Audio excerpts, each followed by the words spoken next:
Hey, what's up? I'm Chris, and this is Bored with Life news for August 5th. Today's news, we have some good news for... We have the word news a whole lot in this news.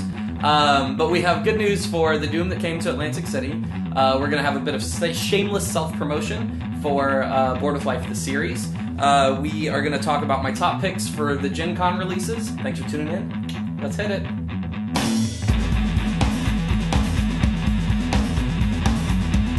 So, first off, last week I told you about the failed Kickstarter for the Doom that came to Atlantic City. It was big news all around the board game world, and it was pretty sad. But the publisher Cryptozoic has come, and they are going to pick up the publishing and distribution rights for the Doom that came to Atlantic City. And they are going to, on their own dime, provide everyone who should have gotten the game from that Kickstarter with a copy of the game. So that is super cool of Cryptozoic to do that. Yeah, if you like that move, you don't have to necessarily buy the Doom that came from Atlantic City from them if you don't want, but certainly buy a game from them if you like that move. They've got The Hobbit, An Unexpected Journey coming out at Gen Con this year, so that might be a cool one to pick up. It's gotten some pretty good buzz. Now, on to shameless self-promotion, because what am I doing here if not trying to get you to watch my crap?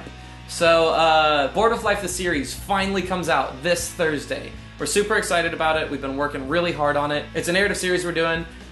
We've got... Tomorrow we're releasing our Bored with Life bit for Tammany Hall, and then that links into the full-length episode that comes out this Thursday. We're really excited about it. I hope you tune in. I've actually got a little exclusive. Shocking that the people who made the show would have an exclusive from the show. But I got a little exclusive little teaser to get you hungry for it, and let's watch that right now. Is that my copy of Tammany Hall? Tammany Hall? Yeah. You opened my game. You took and opened my game. Yeah, it was awesome. You should have been there. Yeah, I should have been there. No. No, not that. No, not that. No. Oh, not like that. Oh, no. No. Oh, no. It's your night. No! Damn you and your weirdly supportive wife. Man, boy is that some funny stuff. And now here are my top picks for games that are getting released at Gen Con. All of these games are supposed to be released. Hopefully the publishers get everything shipped in time, all that kind of stuff. And not just demoed, so hopefully you'll be able to buy them there. My cat, this thing, she's walking around, she's making noise, and so I'm gonna throw her out. You're gonna get thrown out in the cold. I live in Texas, but I keep my AC at 4 degrees just so I can throw my cat in the cold. And these are just games, not expansions to games. I'm really excited about this. Neuroshima Hex 3.0. Z-Man Games picked up the publishing rights and is republishing it with some slight modifications to rules and things like that. I was late to the game on Neuroshima Hex, so I'm really excited. This is going to be a great re-entry point for a really cool game. So really excited about that one. Next, we've got Spirium. It's a worker placement game with a steampunk theme. So I really like steampunk theme. That seems to be getting a lot of games this year in that theme. One of the trends, and I'm going to talk about 2 or 3 of them. But yeah, just a good worker placement one. Then we've got Dungeon Twister, the card game. I'm usually pretty skeptical whenever a board game becomes a card game or a card game becomes a board game. But Dungeon Twister is a very well-designed game, and it seems like it'll probably make the transition to the card game pretty well. Dead Panic, this one should be real popular. It's based off Castle Panic, which is very, very popular. And it seems to be not just a reskinning with zombies, but actually a slightly different game with kind of the same themes. Seems like a good buy.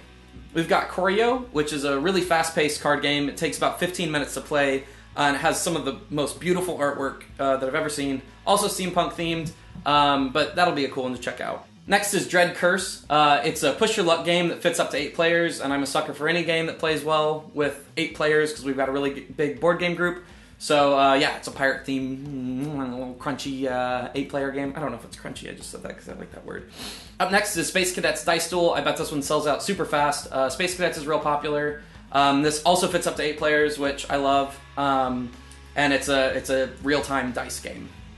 Got Francis Drake, which, man, this game looks like a real heavy Euro. I'm really excited about it.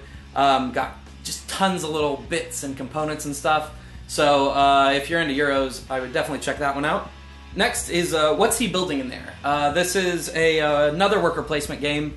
but it's got a mad scientist theme, and I am a sucker for anything mad scientist, Frankenstein, horror-y. It seems like a lot of fun. Up next is Rialto by Stefan Feld. I'm really excited about this game.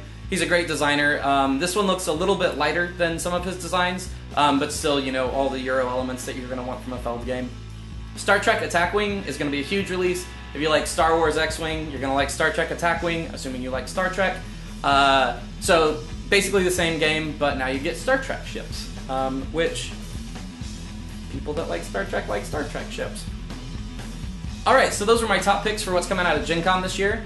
Let me know in the comments if you're excited about any other games I didn't talk about, or ones I did talk about and you want to start a little dialogue and we'll do a little chitter chatter.